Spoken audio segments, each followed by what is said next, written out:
এই ব্লগটা আমার কাছে অনেক বেশি স্পেশাল। আমার জন্মদিনের দিনে দুপুর থেকে রাত পর্যন্ত আমি কি কি করেছি সব আছে। দুপুরে জন্মদিন উপলক্ষে বাসায় মিলাদ পড়ানো হয়েছে, সেই বিরিয়ানি আমরা বাসার সবাই অনেক পরে খেয়েছি। মেহমানদেরকে বিদায় করেই তো বাসার মানুষ সবার পরে খেতে হয়, তাই না? আমার বার্থডের জন্য আমি একটা সাদা গাউন বানিয়েছিলাম অনেক সুন্দর করে নিজস্ব ডিজাইনে। তো সেটারই শুট করার জন্য আমি বিকালবেলা একটু বাহিরে যাই, সাভারের আশেপাশে গিয়ে একটু শুট করতে চেয়েছি।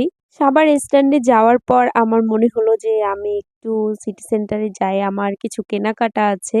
আসলে আমি সিটি সেন্টারে ঢুকেছি কিছু কসমেটিক্স কেনার জন্য, কিন্তু কসমেটিক্স কেনার পরে আমার একটা ওভারকোট পছন্দ হয়ে যায়। আম্মু বলল নিয়ে নিতে, কারণ আমি হাত দিয়ে একবার কিছু ধরলে আম্মু সেটা আমাকে নিয়ে দিবেই। সে জানে আমার কোনো কিছু অনেক বেশি পছন্দ হলেই সেটা আমি হাত দিয়ে ধরে দেখি। বের হয়ে দেখি অনেকগুলো ঝিলমিল বেলুন নিয়ে দাঁড়িয়ে আছে। অবশ্য এটা তো ভাইরাল, এখন সব জায়গায় দেখা যায়। রাস্তা দিয়ে হাঁটার সময় কয়েকটা পিচ্চি আমাকে টাকার জন্য ধরে, তো আমি ওদেরকে বলি যে আমার তো আজকে জন্মদিন, আমি তোমাদেরকে কেক খাওয়াবো। কেক কেনার জন্য আমি একটা শপে চলে যাই, আর দেখেন কেকগুলো কি সুন্দর করে সাজিয়ে রাখছে। আমার জন্মদিনের দিনে প্রথম কেকটা আমি ওদের সাথেই কেটে নিই, আর আমার এত বেশি ভালো লাগছে। বছরের শুরুতেই আমার জন্মদিন, আবার ওদের সাথে বছরের শুরুতে এত সুন্দর একটা সময় কাটালাম। ওদের মুখের এত সুন্দর হাসি দেখে আমার মনটা ভরে গেছে।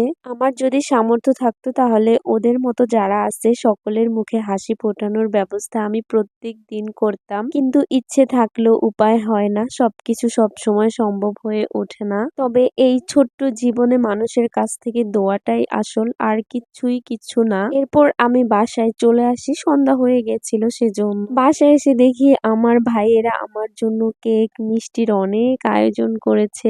বরাবরই আমি খাবার খেতে প্রচন্ড ভালোবাসি, আর যদি সেই খাবার সাজানো গোছানো হয় তাহলে তো কথাই নেই। আমি মনে করি যে সেই খাবার পুরোটাই আমি খেয়ে ফেলতে পারবো। কেক কেটে প্রথমে আমি একা একা খেয়ে ফেলছি, পরে বাসার সবাই আমাকে একে একে কেক খাইয়ে দিল। কেকটা এত বেশি মজার ছিল যে কেক আমাকে খাইয়ে দিতে দিতে কেক কাটতে কাটতে আমি অর্ধেক কেক একাই খেয়ে ফেলছি। আমরা কেক কাটাকাটি করতেছিলাম, অন্যদিকে আম্মু মোরগ পোলাও রান্না করে নিয়ে আসছে। আমার আম্মুর হাতের রান্না অমৃত, সে এত ভালো রান্না করে একবার যে কেউ খেলে সারা জীবন মনে রাখবে। নতুন করে আম্মুর হাতের রান্না নিয়ে আমার বলার কিছু নেই, সে এত মজার মজার রান্না করে আবার কখনো চোখের সামনে রেখে আমি জীবনও বসে থাকতে পারবো না। মোরগ পোলাও করা শেষে যখন ডাইনিং এনে রাখা হলো, তখনই আমি ভাবছি যে গরম গরম আমি সবার আগে খাবো, আর আমি সেটাই করি। সবার প্রথমে আমি আমার প্লেটে অনেকগুলো নিয়ে নেই, কারণ দেখতে এত সুন্দর লাগছিল, তার উপর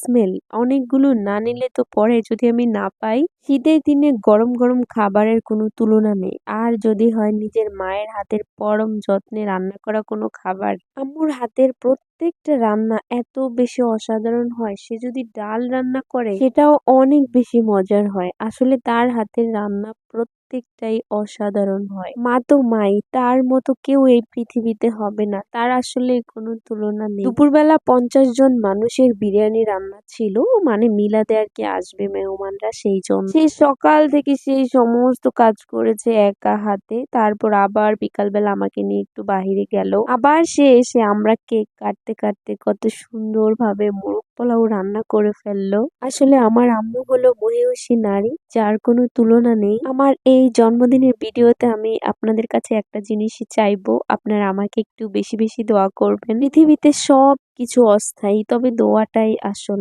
আর আমি সেই দোয়াটাই সবার কাছে সব সময় চাই। দোয়ার চেয়ে মূল্যবান সম্পদ আর কিছু হয় না। সবাই ভালো থাকবেন, সুস্থ থাকবেন। আজকের মতো টাটা।